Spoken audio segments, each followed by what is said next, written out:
जय गुरुदेव। सर्वसमर्थ सर्वत्र अस्मरणीय दाता दयाल दीन बंधु कृपा निधान परम पूज्य गुरु जी महाराज, उपस्थित सभी सत्संगी साधक नामदानी बच्चे एवं बच्चियों, आज 24 अगस्त 2025 मध्याह्न बेला गुरुओं की धरती पंजाब के इस मोगा शहर में अपने लोगों को दो बात सुनने और कहने का जो अवसर मिला है, इस पर उस परम पिता परमात्मा की हमारे गुरु महाराज की बहुत बड़ी दया हो रही है। देखो प्रेमी, कथा भागवत प्रवचन तो होता रहता है, लेकिन सत्संग कब मिलता है? सत्संग होता तो है, लेकिन उस सत्संग से लोगों में सुधार नहीं आता है, लोगों में बदलाव नहीं आता है। उस सत्संग से लोगों की तकलीफ़ें नहीं दूर होती, उस सत्संग से लोगों के आत्मा का कल्याण नहीं होता है, उनको रास्ता नहीं मिलता है।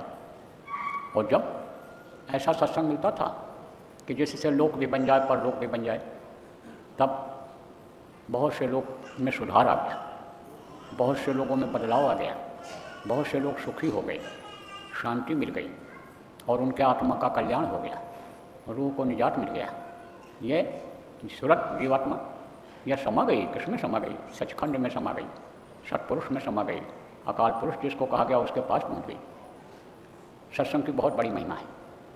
सत्संग की महिमा है आज भारी, जो कोई जीव मिले अधिकारी। जब अधिकारी जीव मिल जाते हैं और उन वचनों को पकड़ लेते हैं और वचन के अनुसार जब चलने लग जाते हैं, तो बदलाव आ जाता है, सुधार हो जाता है। देखो अंगुलीमाल जैसा डाकू में सुधार हो गया, साधु बन गए एक तरह से। आप देखो वाल्मीकि जैसे बदल गए, किससे बदले? पल भर के सत्संग से बदले।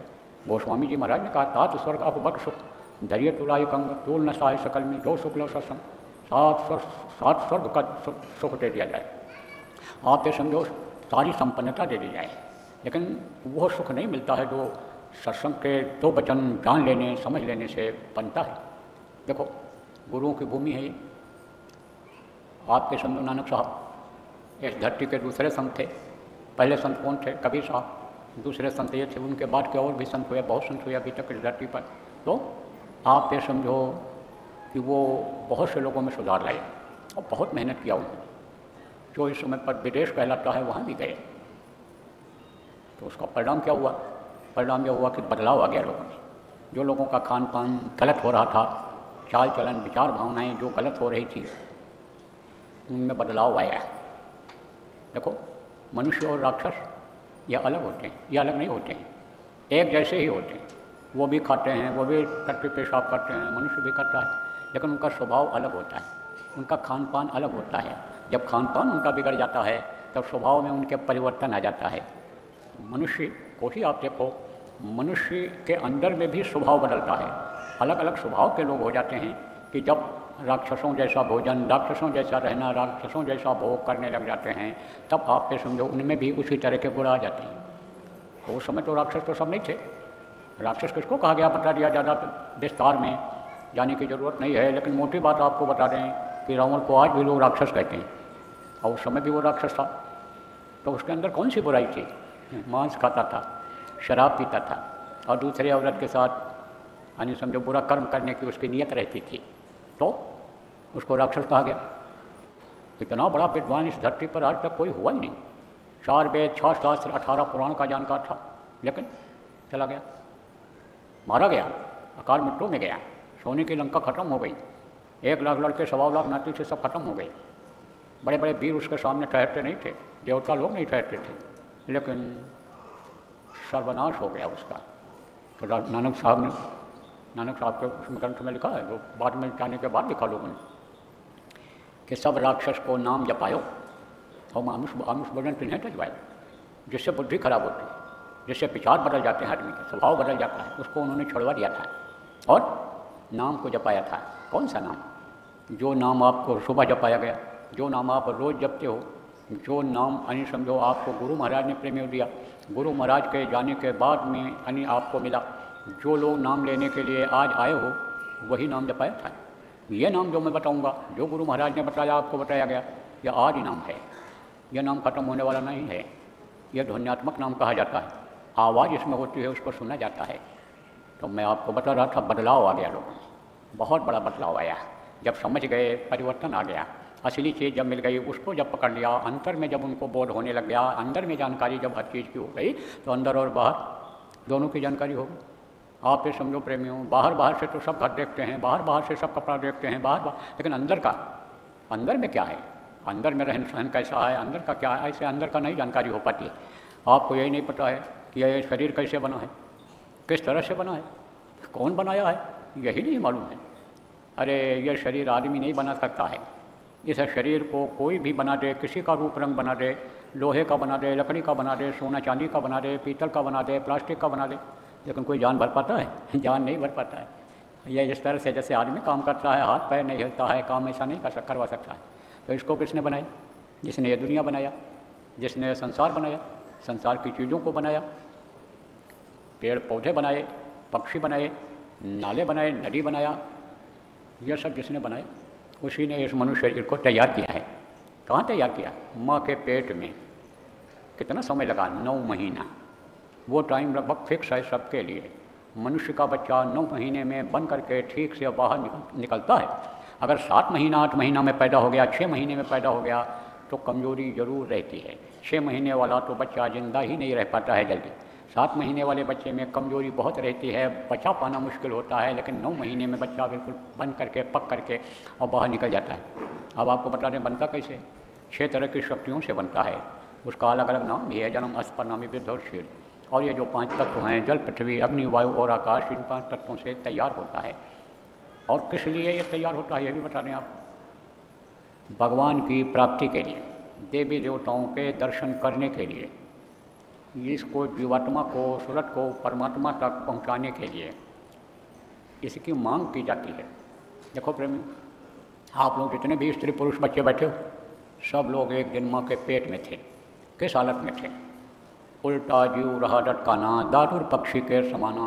जैसे दादुर पक्षी पेड़ों पर लटका, गादुर पक्षी लटका रहता है, उल्टा टंगा रहता है, गादुर उल्टा टंगता है। उल्लू और गादुर ये 2 पक्षी होते हैं, ये उल्टा ऐसे टंगे रहते हैं। इसी तरह से सिर नीचे पैर ऊपर रहता है बच्चे का माँ के पेट में। सब लोग उसमें थे। अभी तो भूल गए। क्यों? क्योंकि ये काल और माया का देश कहलाया। तो काल और माया के देश में आकर के भूल और भ्रम का पर्दा पड़ गया, तो भूल गए और धीरे धीरे धीरे धीरे भूलते चले गए। देखो, बच्चे को कोई पाठ पढ़ा दो तो याद रहता है, कोई प्रार्थना अगर बुलवा दो तो याद रहता है। बचपन में जो प्रार्थना याद कर ली गई आज भी याद है। बचपन में जो पढ़ लिया गया आज भी अगर याद किया जाए तो याद आ जाता है। लेकिन जवानी में और बुढ़ापे में वो स्मरण शक्ति, वो याददाश्त नहीं रहती है। तो जैसे जैसे उम्र बढ़ती गई वैसे वैसे यानी भूलते चले गए। क्या भूलते चले गए? माँ के पेट का वादा। माँ के पेट में किस तरह से थे? उल्टे टंगे हुए थे। और क्या तकलीफ थी? अरे बहुत बदबू आती थी। बदबू कहाँ बनती है, तैयार होती है? जो खाते हो उसकी बदबू कहाँ? पेट में ही तो। तभी देखो आप कि जो भी हवा निकलती है गंदी ही हवा निकलती है। मुंह से देखो श्वास बाहर निकालो तो बदबू आती है कुछ न कुछ। किसी का पेट खराब रहता है उसके मुंह से ज़्यादा बदबू आती है, नाक से भी बदबू आती है, नीचे जो सुराख हैं, पेशाब हो चाहे लेट्रिन हो, उससे भी बदबू आती है। तो बदबू कहाँ बनती है? माँ के पेट में ही बनती है। माँ के पेट का एक ऐसा कारखाना है कि जो सब चीज़ तैयार करता है, वहीं से खून, वहीं से आपके समझो मांस तैयार होता है, उसी के ताकत से जो खाते हो, उसी से ये नसें मजबूत होती हैं, उसी से दिल दिमाग नसों से यानी सही होता है। सारा कारखाना माँ के पेट में ही। तो माँ के पेट में जब थे तब मुँह के सामने माँ का खारा खारा पेशाब। पेशाब कैसा होता है? खारा होता है एकदम से, खारा खारा पेशाब। जैसे कहते हो खारा पानी है, ऐसा इससे भी खारा पेशाब, उसकी बदबू आती थी। आप पे समझो लेट्रिन की बदबू आती। और काल कोठरी कहा गया पेट को। काल कोठरी में बंद थे, न उसमें हवा बाहर की जो लगती है लग सकती थी, न ये रोशनी अंदर में दिखाई पड़ सकती थी, कुछ नहीं, बस उसी में पड़े हुए थे। तो परेशानी थी। कोई चीज़ जब खाओ पेट में जाता है तो हजम कैसे होता है? अग्नि होती है, आग जिसको कहते हो। आग में कोई भी चीज़ डाल दो तो स्वाहा हो जाता है, यानी जल जाता है। ऐसे ही पेट की आग ही सब चीज़ को यानी पचाता है। तो माँ के पेट की आग में जलता था बच्चा। सब लोग थे, हम आप थे, आप भूल गए, हम भी समझो मनुष्य शरीर में। तो कभी याद आता है तो याद आता है, नहीं तो हम भी भूले हुए। तो अब आप ये समझो प्रेमी कि उस समय पर बहुत तकलीफ थी, तब क्या प्रार्थना करते थे प्रभु से, अब प्रभु कृपा करो यही भांति, सब तज भजन करो दिन राति, सब कुछ तज करके दिन रात भजन करूँगा, दया करो मेरे ऊपर, कृपा करो, मेहरबानी करो। उस समय पर झलक मिल जाती थी, किसकी? प्रभु की झलक। जिनको भगवान कहते हो उनकी झलक मिल जाती थी, ईश्वर जिनको कहते हो उनकी झलक मिल जाती थी। तो झलक मिल जाती थी तो प्रार्थना करते थे। और ये भी मालूम था कि बाहर जाएंगे तो काल और माया के देश में हम आ जाएंगे, वो जैसा चाहेगा हमको रखेगा, जैसा चाहेगा हमको खिलाएगा, जैसा चाहेगा हमको खिलाएगा, और आपके समझो उससे निकल पाना मुश्किल होगा। इस चीज़ की जानकारी भी थी। तो उस समय पर कहते थे कि समर्थ गुरु की तलाश करें। मालूम था उनको कि संत रहते हैं धरती पर, सबको मालूम था। कहा गिरी बदरिया पाप की बरस दई अंगार, और संत न होते जगत में जल मरता संसार, हमेशा रहती है। तब जीव क्या प्रार्थना करता है कि बाहर निकालो प्रभु, एक बार मौका दे दो, समर्थ गुरु की तलाश करके रास्ता ले करके दिन रात भजन पूजन करूँगा। लेकिन बाहर आकर भ्रम या बहुत उठाए पाप, बाहर आकर के भूल और भ्रम के इस देश में भूल गए उस वादे को। और ये जो शरीर उसने दिया और वादा कराया, कहा जाओ हम तुमको देते हैं, लेकिन हम जो बताते हैं वो काम तुमको करना रहेगा। इस हमारे मानव मंदिर को, इस हमारे जिस्मानी मस्जिद को, ये रूहानी मंदिर को, मस्जिद को, ये हमारे गुरुद्वारे को साफ सुथरा रखना। इसके अंदर कोई भी गंदी चीज़ आप मत डालना। खाने का इंतजाम कर लेना, कपड़े का इंतजाम कर लेना, रहने के लिए घर बना लेना, जो भी जिम्मेदारी बनती है वो सब निभा लेना, लेकिन जिस लिए यह मनुष्य शरीर तुम मांग रहे हो वो काम तुम अपना पूरा कर देना। लेकिन बाहर आए और भूलते चले गए, और ये दिन रात रूपी चूहे उम्र को ख़त्म कर दे रहे। और ये बात आप समझ लो कि एक दिन मौत तो आएगी आएगी, मौत से कोई बच नहीं पाया। वैद धनवंतरी मर गया, अमर रहा नहीं कोई, सुर नन मुन जोगी यति, सभी काल वश हुए।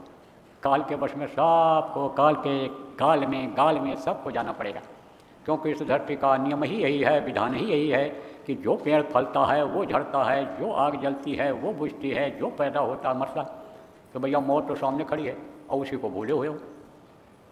कल किसी ने देखा है? कल किसी ने नहीं देखा। अरे शाम किसी ने नहीं देखा। 2 घंटे बाद क्या होगा किसी ने नहीं देखा। घंटे भर बाद क्या होगा किसी ने नहीं देखा। दफ्तर जा रहे हैं, पढ़ाई करने बच्चा जा रहा है, काम पर जा रहे हैं और दुर्घटना हो गई, एक्सीडेंट हो गया, ख़त्म हो गए। चलते चलते हार्ट फेल हो गया, उनके लिए ख़त्म हो गए। तो इस समय पर तो किसी की कोई गारंटी नहीं है कि घर से निकलो 2 घंटे के बाद ठीक ठाक वापस घर में आ जाओगे। जिन प्यारे बच्चों को, जिन परिवार के लोगों को, जिस धन संपत्ति मकान को छोड़ करके जा रहे हो कि अभी हम फिर इनके बीच में आएंगे, फिर इसी घर में रहेंगे, गारंटी है कोई कि उसमें रहोगे? कुछ नहीं। क्यों? क्योंकि अमृत लोक है, तो जाना पड़ेगा, सबको जाना पड़ेगा। और जब जाओगे, शरीर छोड़ोगे, ये छुड़वाएगा वो ज़बरदस्ती, तब आप ये समझो कुछ साथ में जाएगा, कुछ नहीं जाएगा। इसीलिए तो महात्मा लोग आए, संत आए, समझाए। हम भी देखो प्रेमियों समझा रहे हैं, बता रहे हैं, उदाहरण देकर समझा रहे हैं कि किसी भी तरह से आपके समझ में आ जाए, आप समझ जाओ। तो कहा कि क्या लेकर तू आया जग में, क्या लेकर तू जाएगा, सोच समझ ले रे मन मूर्ख, आखिर में पछताएगा। अरे माँ के पेट से जब निकले थे तब कोई अटैची बैग लेकर आए थे? रुपया पैसा सोना चांदी कुछ नहीं। कोई सूट बूट पहन कर आए थे? कुछ नहीं। चाहे राजा का लड़का हो, चाहे महाराजा का लड़का हो, चाहे राष्ट्रपति प्रधानमंत्री का लड़का हो, चाहे जिसका लड़का हो, पंडित मुल्ला पुजारी का लड़का हो, कोई भी कोई तरह का कपड़ा पहन कर नहीं आता है, सब नंगे पैदा होते। और जब शमशान घाट पर ले जाते हैं, जलाते हैं, तो जो पहने रहता है तो यहीं उतार देते हैं, वाह तो समझो नंगे करके तब भेजते हैं। तो कहते हैं क्या लेकर आया? कुछ नहीं लाए। लेकिन सच पूछो तो लेकर आए हो। किस में लेकर आए हो? मुट्ठी में। 4 पदार्थ कर्तव्यता के। 4 पदार्थ किसको कहते हैं? अर्थ, धर्म, काम और मोक्ष। अब इसको विस्तार में समझाने का समय नहीं है, लेकिन मोटी बात आप ये समझो कि इस मनुष्य शरीर के पाने का मतलब समझो कि यह तन कर फल विषय न भाई, स्वर्ग और स्वल्प अंत दुखदाई। अर्थ इसका मतलब ये होता है कि भाई ये विषय वासनाओं के लिए, खाने पीने, मौज मस्ती के लिए ही मनुष्य शरीर नहीं मिला है, ये वे भजन करने के लिए मिला है, ये आत्मा को परमात्मा तक पहुंचाने के लिए मिला है। ये मिट्टी और पत्थर का घर जिसको अपना घर कहते हो, यह भूल और भ्रम का घर है, इसको छोड़ करके अपने घर सचखंड सचलोक जिसको कहा गया, यानी जहाँ से नीचे नहीं उतरना होता है वहाँ पहुँचाने के लिए यह मनुष्य शरीर मिला है। अर्थ, धर्म, धर्म किसको कहते हैं? अब आजकल तो देखो धर्म के नाम पर जान ले लेते हैं, धर्म को अपने यानी जो भी कबूल कर लेता है सबसे ऊंचा समझता है और मानव हत्या कर डालता है, इनकलाब बोल देता है, जिंदाबाद बोल देता है, आप ये समझो। लेकिन धर्म तो एक ही है, मानव धर्म, क्योंकि आत्मा सबके अंदर एक है। ना उसने हिंदू बनाया, ना मुसलमान बनाया, ना सिख बनाया, ना ईसाई बनाया, उसने तो केवल एक इंसान बनाया है। कोई पहचान होती है? दो दो इनके बच्चे को आप लटा दो, चाहे हिंदू मुसलमान सिख ईसाई 4 बच्चों को आप लटा दो, कोई बता दे कि किसका बच्चा है? कोई पहचान। लेकिन अब क्या बताया जाए, ये सब जो दूषित भावना है इसको निकाल देना चाहिए, नहीं तो यही समझो जातिवाद, भाईवाद, भतीजावाद, एरियावाद, भाषावाद, आतंकवाद, माओवाद, नक्सलवाद यही बर्बाद कर देगा, आदमी का अस्तित्व मिटा देगा, समझो नुकसान देश समाज का, मानव का यही करता चला जाएगा। और एक दिन यही होगा कि प्रकृति अपने में सबको समेट लेगी, प्रकृति सजा देगी, कुदरत कहर जिसको कहते हो कुदरती कहर आएगा और उसमें विनाश ही असंभावी हो जाएगा, विनाश ही हो जाएगा। आप समझो लोगों। तो भाई असला अर्थ क्या है, असला धर्म क्या है? किसी जीवात्मा को परमात्मा तक पहुंचा दिया जाए, यही है परोपकार, यही है सेवा। आत्मा की सेवा अलग है, मनुष्य की सेवा अलग है। सेवा तो सब लोग, आप लोग अपने शरीर की, बाल बच्चों की करते हो, लोगों को लंगर चला करके रोटी खिला देते हो, पानी पिला देते हो, सेवा तो आप सब करते हो। लेकिन आत्मा की सेवा ये ज़्यादा जरूरी है, तो इसको पहुँचाओ। आप कहाँ पहुँचाओ? बचाओ। असला धर्म ये है, अर्थ धर्म काम, असला काम ये है कि इसको मोक्ष दिला दो, मुक्ति दिला दो। मोक्ष मुक्ति किसको कहते हैं? शमशान घाट पर जाओ, कहीं कहीं लिखा रहता है मुक्ति धाम, मोक्ष धाम। तो कोई मुर्दा लेकर जाता है तो वापस लाता है घर पे, चाहे 2 दिन लग जाए वापस नहीं लाता है, उसको समझो जला करके ही वापस आता है। ऐसे ही ये जीवात्मा तो परमात्मा के अंश शरीर को चलाती है, इसको प्रभु तक पहुंचा दिया जाए तो समझ लो इसकी मुक्ति हो जाएगी, फिर ये नीचे नहीं आएगी, नहीं उतरेगी। जैसे देखो कुछ देश ऐसे हैं दुनिया में जहाँ बहुत साधन सुविधा है और पंजाब के लोग वहाँ चले गए हैं, यहाँ आना चाहते हैं, साधन सुविधा छोड़कर नहीं आना चाहते हैं। मैं तो विदेशों में गया, 15-16 देशों में गया, हमको मिले सब भारत के लोग, बताए बचपन में चले आए थे, कोई बताया हमारे पिताजी आए थे, कोई बताया दादाजी आए थे, उस टाइम से हम हैं। अब वो यहाँ आए, आने नहीं चाहते। एक डॉक्टर साहब दिल्ली के बहुत बड़े डॉक्टर साहब, उन्होंने बताया हमारा पोता, मैं लाता हूँ कि कुछ इंडियन कल्चर को समझाए, लाता हूँ, लेकिन उसको यहाँ किसी भी बड़े से बड़े स्विमिंग पूल में कहता यहाँ मज़ा नहीं आया। अच्छा सा अच्छा फीस दे करके नहलाता हूँ, ले जाता हूँ, कह इसमें नहा ले, इसमें नहा ले, इसमें कर मज़ा नहीं आया दादाजी, ले चलो अमेरिका ले चलो। तो अब आप ये समझो प्रेमियों, ऐसे ये जीवात्मा जब वहाँ पहुँच जाती है तो नीचे नहीं उतरती है, इसको वहाँ पहुँचाना यह असीला धर्म है, असीला काम है। तब कहोगे भाई पहुँचेगी कैसे? ये हमारी जो तकलीफ़ें घर घर में हैं, जो लड़ाई झगड़ा हो रहा है, कुछ कुछ हो रहा है, ये जो समस्याएँ हमारे सामने आती रहती हैं, ये कैसे निकलेंगी, होगा कैसे? तो सारी युक्ति, सारा उपाय बताने वाले इसी धरती पर रहते हैं, उन्हीं को गुरु कहा जाता है। अब वो गुरु में भी भेद होता है। गुरु अलग अलग जानकारी वाले होते हैं, जिसको जितनी जानकारी होती है उतना वो बताता है। मोटी बात आप ये समझो, कोई लकड़ी बनाने का काम जानता है, लोहा का काम जानता है, मोटर गाड़ी बनाने का काम जानता है, और उससे कहो कि भाई हमको गहना बनाना, जेवर बनाना, यानी आभूषण जिसको कहते हैं उसको बनाना यानी सिखा दो, तो सिखा पाएगा? नहीं सिखा पाएगा। तो गुरु तो सब होते हैं, उस्ताद उनको कोई कहता है, कोई गुरु कहता है, कोई मास्टर कहता है, ऐसे सब होते हैं। लेकिन जिसको जैसी जानकारी होती है वैसा वो बताता है। इसीलिए तो कहा गया पहला गुरु पितृ माता, जो हैं रक्त बीज के दाता, दूसर गुरु भई वो दाई, गर्भवास की मैल छुड़ाई, तीसर गुरु ने नाम उचारा, गाँव देश के लोग पुकारा, चौथा गुरु ने शिक्षा दीना, तब संसारी वस्तु कीना, पाँचवां गुरु ने दीक्षा दीना, राम कृष्ण का सुमिरन कीना, छठवां गुरु ने सब भ्रम तोड़ा, ओंकार से नाता जोड़ा, और सतवां गुरु शत शब्द लखावा, और जहाँ का जीव तहाँ पहुँचावा। जब शब्द भेदी गुरु मिलते हैं और शब्द का भेद बताते हैं, और शब्द इसको कहते हैं आवाज़ को, और उस आवाज़ को जब इस रूह जीवात्मा को, सूरत को पकड़ा देते हैं, तब आप ये समझो कि जहाँ का जीव तहाँ पहुँचावा। ये जीवात्मा कहाँ से आई है? ये जीवात्मा सचखंड सतलोक से ही इस धरती पर उतरी हुई है। तो ये जब वहाँ पहुँच जाएगी तब मुक्ति और मोक्ष मिलेगा। तो इस धरती पर हमेशा रहे। बताया ना, गिरी बजरिया पाप की बरस दई अंगार, संतन होते जगत में जल मतला संसार, संसार खत्म हो गया होता। अब आप ये समझो कि ऐसे गुरु जब मिलते हैं और शब्द का भेद बताते हैं, तो ऐसे गुरु कौन थे? बहुत हुए। कबीर साहब, नानक साहब, आप ये समझो कि पलटू साहब, दादू साहब, आप ये समझो कि आप राधा स्वामी जिनको कहा गया, सूर्यदयाल जी महाराज, आप समझो गरीब साहब, आप समझो कि विष्णुदयाल जी महाराज, गोरेलाल जी महाराज, हमारे गुरु महाराज, ये जिनकी तस्वीर लगी हुई, ये भी शब्द भेदी गुरु थे, जिनको महीन गुरु कहा गया। कहा गुरु गुरु तो सब बड़े, कोई नहीं छोट, और सब पारखी महीन हैं, बाकी चावल मोट। मोटा चावल और महीन चावल देखो, आप जानते हो, मोटे चावल को हजम करने में समय लगता है, मोटे चावल को पकने में समय लगता है, मोटे चावल का स्वाद अलग रहता है, महीन चावल को सब पसंद करते हैं। ऐसे ही तो वो शब्द जो आ रही, आवाज़ जो आ रही, वो झीनी झीनी एक तरह से पतली आवाज़ आ रही है, इसलिए उसको जो पकड़ाने वाले होते हैं वो रूहानी आप फिर समझो कि गुरु कहलाते हैं। तो गुरु महाराज ने हमारे बहुत लोगों को नामदान दिया, और आप इसमें बहुत लोग बैठे हुए हो जिनको नामदान गुरु महाराज से मिला है। अब इसकी आपने अगर कदर किया है तब तो आप जानते हो, और नहीं तो फिर एक कान से सुने दूसरे कान से निकाल दिया।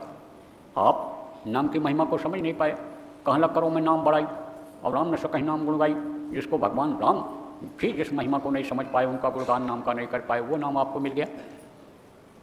लेकिन आपने ठीक से उसी तरह से किया कि जैसे एक महात्मा जी जा रहे थे, देखा बेचारे बड़े दुखी हैं, बड़े गरीब हैं, तो सबसे पहले तो इनकी गरीबी दूर की जाए, क्योंकि जिसको रोटी की फिक्र रहती है, जिसको रोटी नहीं मिलती है, भूखा रहता है, तो भगवान याद आते हैं? नहीं याद आते हैं। 105 डिग्री बुखार चढ़ा है, कहो राम राम बोलो, हरे कृष्णा बोलो, शिव शिव जी बोलो, भगवान का राम नाम लो, गुरुवाणी का अन्य शब्द पढ़ो, तो वो पढ़ेगा, हाँ वो बोलेगा, अरे वो तो कराहेगा। तो वो ज़्यादा ज़रूरी है, दुख दूर करना, बीमारी दूर करना, और ये सब चीज़ें आप पे समझो कि ये तकलीफ़ दूर करना। तो अब आप पे समझो प्रेमियों कि ये ज़्यादा ज़रूरी है। क्या? तकलीफ़ दूर हो पहले। तो तकलीफ़ दूर करने का अन्य सबसे सरल रास्ता यही है कि ये जो कर्म होते हैं करते हैं, इससे ही करते हैं, सबसे ज़्यादा कर्म इसी से करते हैं, और कर्मों की सज़ा जो है मिलती है। तो मोटी बात आप ये समझो कि गुरु महाराज से नामदान तो आपने ले लिया, लेकिन कदर नहीं किया उसका, समझे नहीं उसको। तो महात्मा जी जा रहे थे, कहा भाई पहले इनकी गरीबी दूर की जाए, इनकी तकलीफ़ दूर की जाए। भूखे प्यासे रह जाने पर भी आंतें सिकुड़ जाती हैं जल्दी, दर्द पेट में होने लग जाता है, पानी न मिले तो प्यास बढ़ जाए तो समझो जवान सूखने लगती है, चलने फिरने में दिक्कत होती है। तो कहे भाई इनको कुछ दे दिया जाए कि जिससे ये खाने का इंतजाम कर लें, ठंडी में ठिठुरते हैं, ओढ़ने बिछाने का, पहनने का इंतजाम कर लें। घर नहीं है, बरसात में भीग जाते हैं, बीमार हो जाते हैं, जो बीमार हैं वो इलाज करा लें, तो इनको कुछ दे दिया जाए। अब अगर रुपया बांटते तो बहुत लगता। तो कीमती चीज़ उन्होंने हीरा जिसको कहते हैं बहुत कीमती होती है। एक बोरा नोट ले जाओ, एक बैग भर करके, तो हीरा का यानी जब बड़े बड़े नोट ले जाओगे 500 रुपये के, तब एक छोटा सा कहीं हीरा आपको मिलेगा। तो बोले हीरा क्यों नहीं ले दिया जाए, छोटा सा पा जाएंगे और ले जाएंगे तो इसी से माला माल हो जाएंगे। तो डाला हाथ में, हाथ डाला, हाथ किसमें? झोली में। अब आप कहोगे झोली में क्या बाबा लोग हीरा लेकर चलते हैं? अरे बाबा लोगों के पास तो वो दौलत होती है कि जो इच्छा की नहीं मन माही और हर प्रताप कछ दुर्लभ नहीं, वो शक्ति लेकर के चलते हैं कि इच्छा करने वो काम हो जाता है। देखो बच्चियों, सती सावित्री कैसी थी? अरे तुम्हारी जैसी ही थी, कोई अलग नहीं बनावट था उसका, ऐसे ही रहती थी जैसे तुम खाती हो रहती हो, ऐसे वो भी रहती थी। लेकिन उन्होंने अपनी आत्मा को जगाया, अंदर में शक्ति को पैदा किया कि जिससे पति के प्राण को वापस ले लिया था। सती अनसुईया ने ब्रह्मा विष्णु महेश को छोटा छोटा बच्चा बना दिया था। तो वो ताकत रहती है। तो इच्छा क्या उन्होंने, रिद्धि सिद्धि काम ध्यान कर्त विक्षाणिमा गरिमा महिमा, बहुत सिद्धियाँ, तमाम सिद्धि लोग कर लेते हैं, चमत्कार दिखाने लगते हैं। ऐसे हाथ उठाया फल आ गया, ऐसे हाथ उठाया मिठाई आ गई, ऐसे ऐसे, ये सब अनिच्छा करने से हो जाता है। तो दे दिया, फेंक दिया, कहा उठा लो, सुन लो इसको, गिन लो इसको, ले जाओ, कीमती चीज़ है, हीरा है, माला माल हो जाओगे, गरीबी दूर हो जाएगी, बीमारी खत्म हो जाएगी, सुख से रहने लग जाओगे। किसी ने कह दिया हीरा होता तो फेंक देते, अरे ये तो कांच के टुकड़े हैं। इस समय आप सुन रहे हो, आपके समझ में कुछ आ भी रहा होगा। आपके अगर कर्म ज़्यादा खराब नहीं होंगे, अंदर में गंदगी आपके ज़्यादा नहीं होगी, तो ज़्यादा समझ में आएगा। लेकिन फिर जाओगे तो कोई ना कोई उल्टा सीधा समझा देगा। अब कह देगा अरे कौन सी तकलीफ तुमको है राम नाम लेने में, कृष्ण नाम लेने में, कबीर गोस्वामी नाम लेने में, जो भी नाम यानी आप जपते हो, अलग अलग लोग बैठे हो, अलग अलग रूप में भगवान को मानते हो, भगवान का नाम लेते हो, तो वही समझा देंगे। फिर उसी में फंस जाओगे, अंदाजोगे नहीं, आजमाइश नहीं करोगे। तो मैं कहता हूँ कि बर्फ़ ठंडा होता है, बर्फ़ के ऊपर हाथ नहीं रखोगे तो कैसे पता चलेगा कि ठंडा होता है? हाथ रख लोगे तो पता चल जाएगा। तो कैसे यानी सुन लेने से नाम की महिमा आपके समझ में आ जाएगी। तो अब आपके समझो प्रेमी कि किसी ने उठाया नहीं, ऐसे जो नामदान लेकर के आ पाए, आपने किया नहीं, बहुत लोगों ने तो किए नहीं। कुछ लोग तो ऐसे भी आते हैं, हमारे सिर में दर्द रहता है, हमारे पेट में दर्द रहता है, डॉक्टर ऑपरेशन के लिए कह रहा है, लड़का बिगड़ रहा है, लड़की बिगड़ रही है, घर में तमाम यानी समझो समस्याएं आ गई, मर्म कर्माबाजी में फंस गए, तरह तरह के लोग आते हैं और वहीं तक का रिश्ता रखते हो। जो बताया जाता है जिससे ये तकलीफ़ें जाएंगी उसको कर नहीं पाते हो।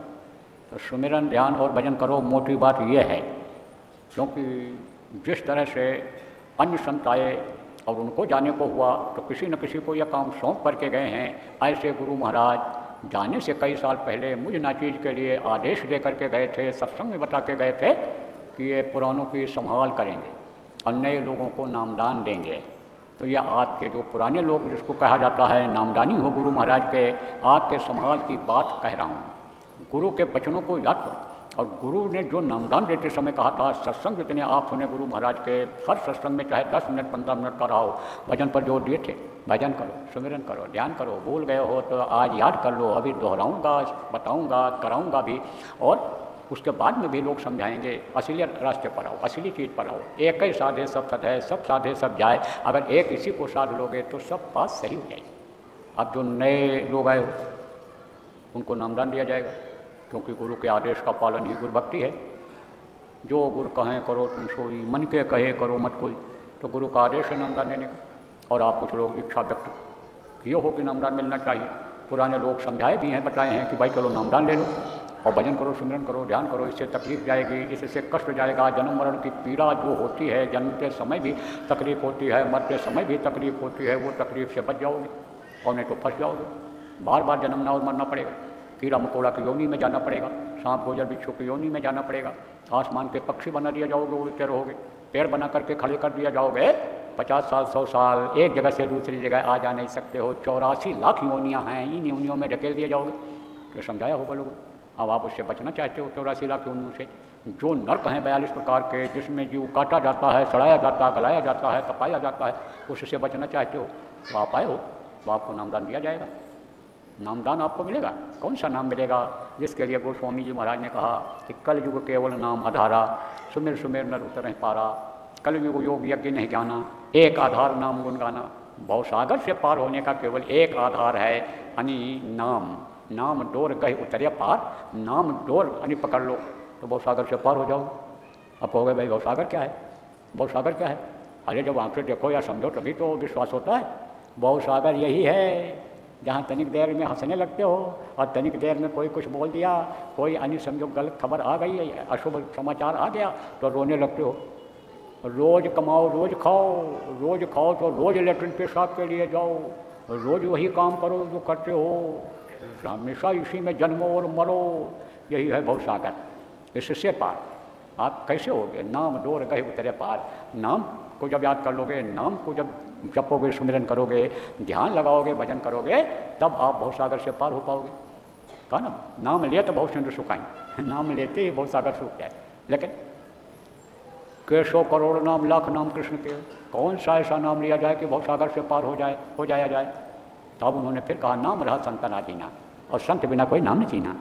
बगैर संतों के नाम की पहचान न किसी को हुई है न होगी। जब वो जिसको बतावें वही जाने, वही लगी, वही जिसके लगी हो, जिसको अनुभव हो जाए वही जान सकता है, वही उसको समझ सकता है। मान लो गुड़ कोई नहीं खाया है तो गुड़ आप उसको खिलाओ, शहद खिलाओ तो उसको क्या पता चलेगा? ऐसे ही जो उसको समझता है वो उसके अधीन होगा। वो जिसको देना चाहे दे, जिसको ना देना चाहे ना दे, जिसको चाहे वो उसके अधीन होता है। तो नाम भी दो तरह का होता है। एक मुँह से लिया जाता है जिसको वर्णात्मक नाम कहते हैं। लिखन पढ़न और कहन में आया उसको वर्णात्मक काया, इसको वर्णात्मक नाम कहते हैं। तो जब जब महापुरुष इस धरती पर आते हैं, चाहे वो तारीख शक्ति के रूप में आवें, चाहे ऋषि मुनि योगी योगेश्वर के रूप में आवें, चाहे वो फकीर औलिया के रूप में आवें, चाहे वो गुरु के रूप में आवें, सदगुरु के रूप में आवें, एक नाम को लोगों के रक्षा के लिए, फायदे के लिए, लोगों को विश्वास दिलाने के लिए जगाते हैं। अब कहोगे भाई कैसे जगाया जाता है? कुछ लोग मंत्र जंत्र तंत्र को जगाते हैं, ऐसा उसको नहीं जगाया जाता है। नाम को डोर से जोड़ दिया जाता है। कौन से डोर से? जिस डोर से आप जुड़े हो। आपको नहीं पता है कि आप कहाँ से जुड़े हुए हो और किसकी ताकत से चल रहे हो, आगे बढ़ रहे हो, हाथ पैर आपका कैसे चल रहा है, इसका पता आपको नहीं है। आप समझ लो कि सब उस परमात्मा की शक्ति से जुड़े हुए हो, उसकी ताकत से जुड़े हुए हो, सब वहीं से जुड़े हो जितने भी हो। और सब को उसी ने उपजाया है, पैदा किया है। सकल जीव मम उपजाया, सब पर मोर बराबर दाया, सब पर वो दया कर रहा है, सारे जीवों पर कर रहा है। ये पेड़ पौधे पर भी कर रहा है। ये समझो कि ज़मीन पर चलने वाले, आसमान में उड़ने वाले, जल में रहने वाले, ज़मीन से नीचे रहने वाले सारे जानवरों पर दया कर रहा है। लेकिन सबसे अधिक मनुष्य में माया, मनुष्य पर ज़्यादा दया कर रहा है। आप पर ज़्यादा दया कर रहा है, तो वहाँ से जुड़े हुए। ऐसे ही जब महात्मा आते हैं, महापुरुष आते हैं, तो जहाँ से इस धरती पर भेजे जाते हैं वहाँ से नाम को जोड़ दिया करते हैं, मुँह से लेने वाले नाम को। इसलिए उसमें ताकत आ जाती है, शक्ति आ जाती है। जैसे त्रेता में राम नाम में शक्ति थी, आपको याद होगा जो रामायण पढ़ते हो या जानकार हो, देखा होगा सीरियल आपने रामायण का, उसमें देखो पुल बनाने की ज़रूरत पड़ी थी जब राम भगवान को लंका पर विजय प्राप्त करने के लिए जाने को था, तो पत्थर पर राम राम लिख करके समुद्र में डाला गया था, सारे पत्थर तैरने लगे थे, इतनी शक्ति थी। लेकिन द्वापर आया तो कृष्ण नाम में शक्ति बढ़ी, कृष्ण कृष्ण जिसने जहाँ पर पुकारा कृष्ण खड़े हुए मिले, तुरंत फायदा हुआ। राम बोलने से नहीं, कृष्ण बोलने से तुरंत फायदा होने लग गया लोगों।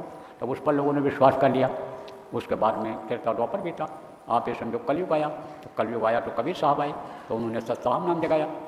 फिर उसके बाद में नानक साहब आए तो उन्होंने वाहेगुरु नाम जगाया। वाहेगुरु नाम जगा कैसे, ये भी आपको बता दें। गुरु के जलवा को जब देखा उन्होंने अंदर सचखंड में बैठे हुए दिव्य रूप, तब उछल पड़े वाहेगुरु वाहेगुरु, वारे मेरे गुरु, वारे मेरे गुरु, वारे मेरे।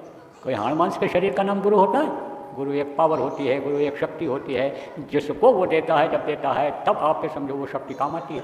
वही सब कुछ दिखा देती, वही चमत्कार दिखा देती, वही लीला करा देती है, वही जीवों का उद्धार करा देती है। उसी का नाम है शक्ति, का नाम है पावर, का नाम है यानी समझो कि गुरु। इंदुमती रानी ने जब कबीर साहब की जो शिष्या थी, कबीर साहब के रूप को देखा अंतर में, अरे चरणों पर गिर पड़ी और बोली, आपकी महिमा का तो वर्णन नहीं किया जा सकता है, संतों की महिमा अनंत, अनंत किया उपकार, लोचन अनंत उघारिया, अनंत दिखाऊं धार। क्यों कहा गया ऐसा? लेकिन फिर उसने कहा कि आप अगर हमको मृत्यलोक में बता दिए होते कि मैं ही सब कुछ हूँ, ज़मीन पर हमको आप बता दिए होते मैं ही सब कुछ हूँ, तो मुझको इतनी मेहनत क्यों करनी पड़ती? तब उन्होंने कहा तुझे विश्वास न होता कि मनुष्य शरीर में भी इतनी ताकत आ सकती है, इसलिए तुझको मैंने युक्ति बताया, उपाय बताया और ला करके फिर ये जलवा दिखाया, तब तुझको विश्वास हुआ। तो वाहे गुरु नाम जगाया। किसने जलवा देखा जब गुरु का? जगह कैसे? यानी नानक जी के द्वारा, तो उसमें शक्ति आई। लेकिन और भी नाम बदले फिर आए। शिवराज जी महाराज आए तो उन्होंने राधा स्वामी नाम को जगाया, उन्होंने राधा सूरज को बताया, जीवात्मा को बताया, और शब्द यानी स्वामी बताया उस मालिक जो सबका सिरजनहार है, सबको देता, सबको खिलाता है। देवी देवताओं के लिए यानी समझो भोजन, देवी देवताओं के लिए साधन सुविधा, इनसे भी परे लोक हैं जो ब्रह्मलोक, पार ब्रह्मलोक हैं, उनमें जो जितने जीव हैं और धनी हैं, सबकी व्यवस्था वो जो करता है, आप पे समझो उसको उन्होंने माना। कबीर धारा आगम पी, सतगुर रही लखाए, उलटता है सुमिरन करे, स्वामी संग मिलाए, बहुत पहले बोल के गए लिख करके। इसलिए उदाहरण देकर समझाता हूँ कि आप लोग गुरुओं की भूमि पर हो, विद्वान की भूमि पर हो, इसलिए आप लोगों पे समझ में आ जाए और विश्वास आपको हो जाए कि जो आज बताया जाए उसको आप करने लग जाओ विश्वास के साथ। तो अब आप ये समझो प्रेम कि इसी तरह से हमारे गुरु महाराज आए, तो गुरु महाराज ने जय गुरुदेव नाम को जगाया, क्योंकि गुरु बिन भव नित तरह न कोई, जो विरंची शंकर सम होई, चाहे ब्रह्मा या शिव के समान कोई होगा, बगैर गुरु के नहीं पार हो सकता है। इसीलिए गुरु हमेशा रहे। तो जय माने जयमान, जो हमेशा रहे, और देव माने देने वाला।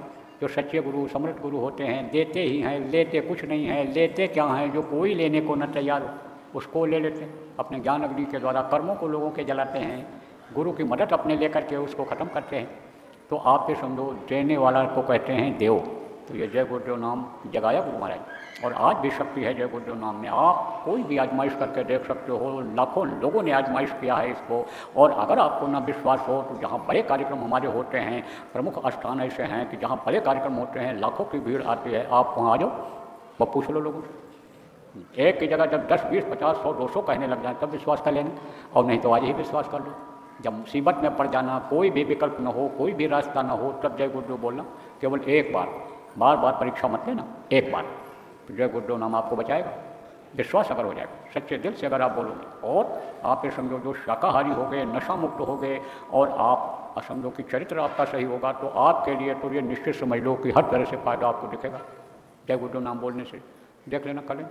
अब कुछ लोग बीमार रहते हो, अरे कुछ नहीं ज़्यादा, और ना ये बता पाऊँ तो मैं बता दूँगा कि कुछ ना कुछ लगा ही रहता है, कोई ना कोई तकलीफ बनी ही रहती है। बहुत बातें बता सकता हूँ, उसी को ला के खड़ा करके मैं बता दूँ। तो तकलीफ लोगों को बहुत है, यही शुरू कर लो करनी, क्योंकि परिवार के सब लोग तो आए नहीं, तो आपको नामदान मिलेगा, तो आप समझो कि नाम की कमाई करोगे, तो आपकी तकलीफ तो इससे जाएगी। लेकिन परिवार की तकलीफ कैसे जाएगी?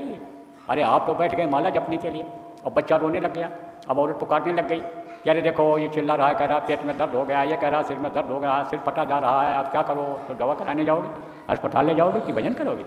अरे भाई जुड़े हुए हैं जब आपसे तो उनकी भी तकलीफ दूर करो, उनको भी कुछ फ़ायदा दिखाए।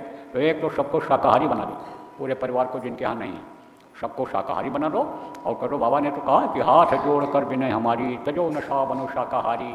शाकाहारी हो जाओ, नशा को छोड़ दो और फिर जय गुरुदेव नाम की ध्वनि बोलना शुरू करा दो घर में। 1 घंटा सुबह 1 घंटा शाम को, यही करके देख लो कुछ दिन तक लगातार। तो देखो ये तो है वर्णात्मक नाम, मुँह से लेने वाला नाम है। और दूसरा है ध्वन्यात्मक नाम जो आपको बताऊंगा, तो वह है 5 नाम। 5 नाम है।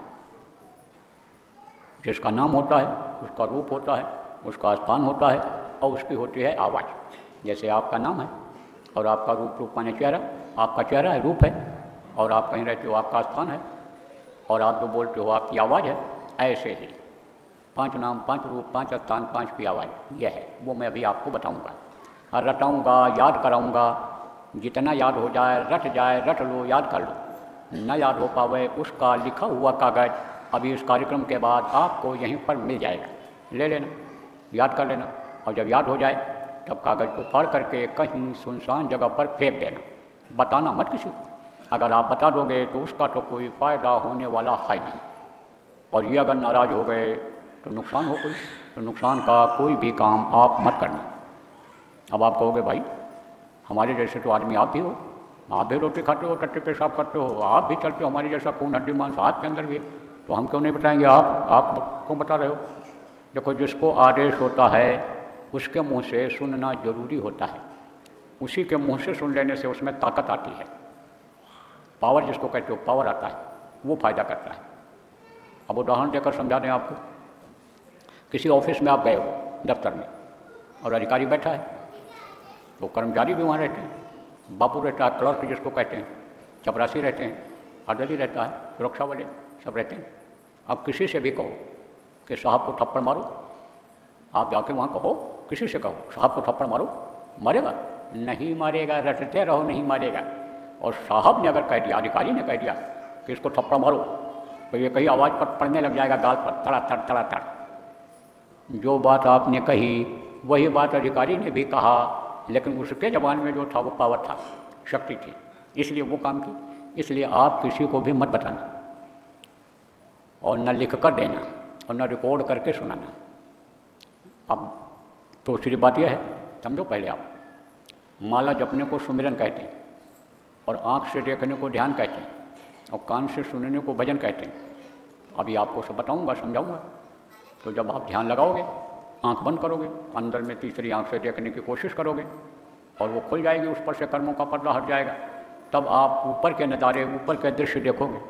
कौन से दृश्य? सूर्यलोक, चंद्रलोक, देवलोक, पितृलोक, आप ये समझो कि शिवलोक, ब्रह्मालोक, विष्णुलोक, उनकी माँ आद्या का लोक, उनके पिता ईश्वर का लोक, ब्रह्मलोक, पार ब्रह्मलोक, सतलोक, अलखलोक, अगमलोक, अनामी लोक, बहुत से लोक हैं। अब जितनी मेहनत करोगे आप, जितनी दया हो जाएगी मालिक की आपके ऊपर, वैसे आगे आगे बढ़ते जाओगे, देखते जाओगे। भजन करने को बताऊंगा आपको कि बाहर से कान बंद करो, और अंदर में जो धुन आ रही है, जिसको सच कहा गया, गुरुवाणी कहा गया, अमृतवाणी कहा गया, आकाशवाणी कहा गया, जिसको कल में इलाही मुसलमान फकीरों ने कहा, जिसको स्पिरिचुअल मास्टर ने वर्ड कहा, जिसको संतों ने अन्य शब्द कहा, वो जब सुनाई पड़ेगा तो मस्ती आएगी, आनंद आएगा। और जब मस्ती आनंद आएगा तो लोगों को बताने लगोगे, ऊपर का दृश्य, ऊपर का नज़ारा जो देखोगे बढ़िया सुंदर, वो लोगों को बताने लगोगे। और जैसे बताओगे बंद हो जाएगा, अब बंद हो जाएगा तब बड़ी तड़प जगेगी, जैसे मीरा का बंद हो जाता था, तब गली गली घूमती थी रात को, रात दिन मोहि नींद ना आवे, भावे अन्न पानी, अन्न पानी कुछ नहीं भाता था। और जब दर्शन होने लगता था, मीरा मगन हुई हरि गुण गाय का, कहते हैं नाचे नाचने लगती थी, तो खुशी उतनी होती है, आप समझो कि जिसकी सीमा नहीं होती है। और दुख इतना होता है कि लड़का मर जाए, धन चला जाए, संपत्ति चली जाए, दुनिया का जितना भी दुख है सब कुछ यानी उसके पीछे, आप समझो कि पीछे हो जाता है उसके, वो दुख जो प्रभु से मिलने का छूट गया, वो जो दर्शन होता था। तो बताना मत किसी को, कहने मतलब ये कुछ भी दिखाई पड़े, कुछ भी सुनाई पड़े, बच्चे और बच्चियों, किसी को भी मत बताना। अब आप समझो 3 चीज़ और, सुमिरन, ध्यान और भजन, ये तो 3 बताया। 3 चीज़ और समझो आप, 3 आँख, 3 कान और 3 नाक। आप कहोगे भाई ये कैसे? नए लोग कहोगे ये कैसे जो पहली बार आए हो? देखो 2 आँखें यह हैं बाहर, ये इसको क्या कहा जाता है? चर्म चक्षु। चर्म किसको कहते हैं? चमड़े को। तो ये चमड़ी कहते हो ना, ये चमड़ा ही है, ये खाल जो है ये चमड़ा ही है। तो ये आँख किससे बनाई? इसी से ढका हुआ बना है, चमड़े से ही बना है। अब अंदर की खाल पतली है, ये थोड़ा मोटी हो गई, मोटा में। देखो बहुत से लोगों का यानी समझो कि ये मुलायम होता है हाथ पैर, कुछ लोगों का कड़ा होता है। तो ये तो बनावट के ऊपर होता है। रूप रंग भी आदमी का उसी तरह से होता है कि जैसे गर्म प्रदेशों में जन्म लिया बच्चा तो काला रंग का होता है, और अगर पहाड़ के ऊपर जन्म लेता है जहाँ पर गर्मी कम होती है तो गोरा हो जाता है। तो वो तो उस हिसाब से होता है, माता पिता के रक्त बीज के हिसाब से, मौसम के हिसाब से। लेकिन हर सबका चमड़ी चपके सबके, तो इसको जो है चर्म चक्षु कहते हैं। और जीवात्मा में एक यानी समझो कि आँख है। कहोगे भाई जीवात्मा कहाँ है? उसको तो हमने देखा नहीं, इन आँखों से नहीं देखी जा सकती है, बहुत छोटी है। वही जीवात्मा घोड़ा में भी, हाथी में भी, ऊँट में भी। और यही जीवात्मा जो हमारे आपके अंदर में है, घोड़ा हाथी में है, वही ज़मीन के नीचे रहने वाले कीड़े में। कुछ कीड़े ऐसे होते हैं कि जो माइक्रोस्कोप जिसको कहते हैं, मशीन होती है छोटी सी छोटी चीज़ों को देखने के लिए, उससे भी नहीं देखे जा सकते। तो सोचो आप कि कितनी छोटी होगी, लेकिन कीमती बहुत होती है। जैसे लोहा 1 कुंटल हो और हीरे का एक बहुत छोटा टुकड़ा हो तो उससे कीमती होगा, ऐसे ही कीमत इसकी होती है। यही शरीर को चलाती है, जीवात्मा ही शरीर को चलाती है, उसी के पावर से ये शरीर चलता है। ये कहाँ पर है? ये जीवात्मा यहाँ बैठी हुई है, सबसे ऊपर। ये शिखर जिसको कहते हैं, ये मनु मंदिर का, ये गुरुद्वारे का शिखर है, ये यहाँ पर है, ये सबसे ऊपर है। और यही शरीर को चलाता है, जीवात्मा ही चलाती है। 72,000 तो इसमें नाड़ियाँ, लाखों की संख्या में नसें हैं, बहुत पतली पतली। और आपके समझो हड्डी है, मांस है, चमड़ी है, यह सब यह है, शरीर इसी से बना हुआ है। और ये सब जीवात्मा के ताकत से चलती है। 10 प्रकार के प्राण हैं, ये सब जीवात्मा के ताकत से चलते हैं, वही इसको चेतन किए हुए है, नहीं तो ये शरीर जड़ है। तो अब आपके समझो प्रेम कि एक आँख है जीवात्मा में, 2 आँखें ये बाहर हैं, और एक आँख है अंदर जीवात्मा में, 3 आँख हो गई। 2 कान ये बाहर हैं, इससे बाहर की आवाज़ जाती है अंदर में, और एक कान जीवात्मा में है, उससे ऊपरी लोगों की आवाज़ें आती हैं, वो सुनाई पड़ती हैं। तो 2 आँख बाहर, 1 आँख अंदर, 3 आँख, और 2 कान बाहर, 1 कान अंदर, 3 कान, और 3 नाक। कहोगे 3 नाक कहाँ से हो गया? एक सुरा के देखो दाहिनी तरफ और एक के बाईं तरफ, यही है नाक। ये नाक है, ये यही शरीर को चलाता है, हवा देता है बाहर से, जिससे ये प्राण चलते हैं, जिससे ये शरीर चलता है। इससे खुशबू ऊपरी लोग, इससे खुशबू बाहर के नाक से खुशबू और बदबू दोनों इस धरती की लेते हैं, मिलता है। ऊपर में बदबू नाम की चीज़ नहीं है, ऊपर में आप ये समझो खुशबू ही खुशबू है, उस नाक से खुशबू सुगंधी लेते हैं। तो 3 आँख, 3 कान, 3 नाक, सुमिरन ध्यान भजन 3 चीज़ें, 5 नाम, 5 रूप, 5 स्थान, 5 की आवाज़। अब आपको नाम दान दूंगा। कीमती चीज़ है, रुपया पैसा धन दौलत से खरीदी जाने वाली चीज़ नहीं है। यह तो एक ही साधे सब सद है, सब साधे सब जाए। इसको सुन लोगे, समझ लोगे, करने लग जाओगे तो इसी से सब सद जाएगा, सारी दिक्कतें दूर होंगी, परेशानियां दूर होंगी, इसी से मुक्ति और मोक्ष भी आपको मिल जाएगा। तो अब आपको दूंगा नामदान, लेकिन नामदान देने से पहले आपको बता दूँ, ना आपको घर छोड़ना है, न ज़मीन जायदाद छोड़नी है, न बाल बच्चों को छोड़ना है। आप गृहस्थ आश्रम में जहाँ रहते हो वहीं पर रहो, मेहनत और ईमानदारी की कमाई करो। जो भी काम आप करते हो मेहनत और ईमानदारी से करो, उसमें आपको बरकत मिल जाएगी, उससे आपको बढ़ोतरी मिल जाएगी। कम कमाओगे, ज़्यादा लोग खाओगे। जैसा पहले था, एक आदमी कमाता था, 10 खाते थे, अब 10 कमाते हैं तो भी नहीं पूरा पड़ता है। बरकत छिन गई, बरकत छिनती चली जा रही है, तो बरकत मिल जाएगी। आप समझो, ना आपको बाल बढ़ाना है, ना आपको बाल कटवाना है, ना आपको जाति छोड़ना है, ना आपको धर्म छोड़ना है, करना कुछ नहीं। कुछ चीज़ों का परहेज जरूर करना है। इस मनुष्य शरीर जिसको मंदिर कहा है संतों ने, महात्माओं ने, गुरुद्वारा कहा है गुरु साहबा ने, जिसको पूरे फ़कीर, जिसको मुर्शिद कामिल कहा गया, उन्होंने इसको मस्जिद कहा है। स्पिरिचुअल मास्टर ने कहा टेम्पल ऑफ लिविंग गॉड, यानी इसके अंदर वो भगवान परमात्मा निवास करता है। इसको आप गंदा मत करना, इसके अंदर मुर्दा मांस किसी भी पशु पक्षी का मत डालना, नहीं तो ये गंदा हो जाएगा। मस्जिद के अंदर, मंदिर के अंदर, गिरजाघर, गुरुद्वारा के अंदर कोई अगर ले जाए, गंदी चीज़ को डाल दे, मुर्दा मांस को डाल दे, लैट्रिन पेशाब को डाल दे, तो कोई पूजा पाठ करेगा? कि कोई नमाज अदा करेगा? कि ग्रंथ का पाठ करेगा? करेगा? नहीं करेगा। कहेगा गंदी जगह है, पहले इसकी सफाई करो, फिर उसके बाद में फिर पूजा कबूल होगा, फिर यानी समझो कि प्रार्थना पूजा पाठ स्वीकार होगा, फिर कबूल होगा, इबादत हमारा है। तो अब आप ये समझो कि इसको साफ सुथरा रखना। हमारी यह हाथ जोड़कर प्रार्थना आप लोगों से है कि हाथ जोड़ कर विनय हमारी, तजो नशा बनो शाकाहारी। ऐसे नशे का सेवन मत करना कि जिससे बुद्धि खराब हो जाए। पंजाब में नशाखोरी बहुत बढ़ रही है, जवान लोग नशे में ही मस्त रहते हैं। क्या काम करें? क्या मुल्क तरक्की करेगा? क्या ये सूबा तरक्की करेगा? प्रांत तरक्की करेगा? क्या घर के लोग तरक्की करेंगे? क्या ये तरक्की करेंगे? इनकी ज़िंदगी तो खतरे में है। एक बुढ़े आदमी ने कहा कि हमारे गांव में तो बुढ़ा कोई होता ही नहीं, कुछ दिनों से बुढ़ा होता ही नहीं। तो दूसरे ने कहा, भाई दादाजी आप क्या खिलाते हो, कौन सा अनाज खिलाते हो, कौन सी जड़ी बूटी खिलाते हो उनको, कि कोई बुढ़ा नहीं हो रहा, सब जवान ही हैं।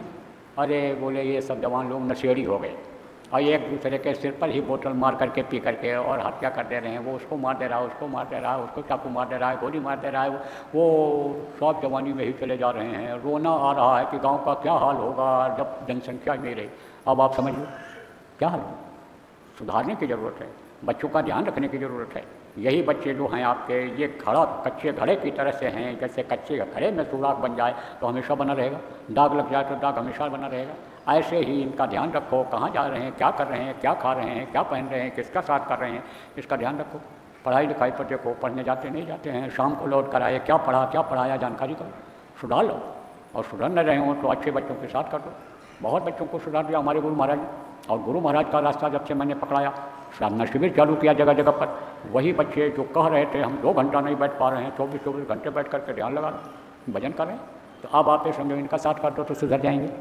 तो ऐसे नशे का सेवन आप मत करना कि जिसका गलत प्रभाव पड़े बच्चों के ऊपर, बच्चों का भविष्य खराब हो, परिवार का भविष्य खराब हो, देश समाज का भविष्य खराब हो, महात्मा महापुरुषों का नाम जिससे धूमिल हो, ये काम आप लोग मत करना।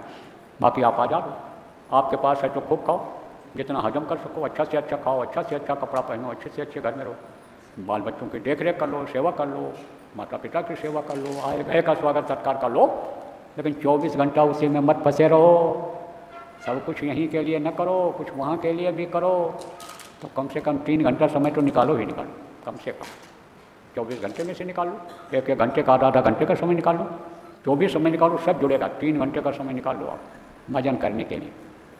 तो नामदान अब दूँगा, बैठो मारो पालती, जो नाम बोलूँगा आप लोग बोलना। जब मैं बोलना बंद कर दूँगा तो आप लोग भी बोलना बंद कर देना, और फिर मैं आपको समझाऊँगा। और जो पुराने लोग हो आप दोहरा लो, किसी भी आप संत के महात्मा के किसी के भी नामदानी हो आप दोहरा सकते हो, कोई दोष नहीं है। आप जिनको गुरु मानते हो उन्हीं को मानो, लेकिन दोहराने में आपको कोई दोष नहीं है, करने में आपको कोई दोष नहीं है। कोई भी पहुँचा हुआ ही महात्मा क्यों न हो, उससे भी पूछोगे तो मना नहीं करेगा।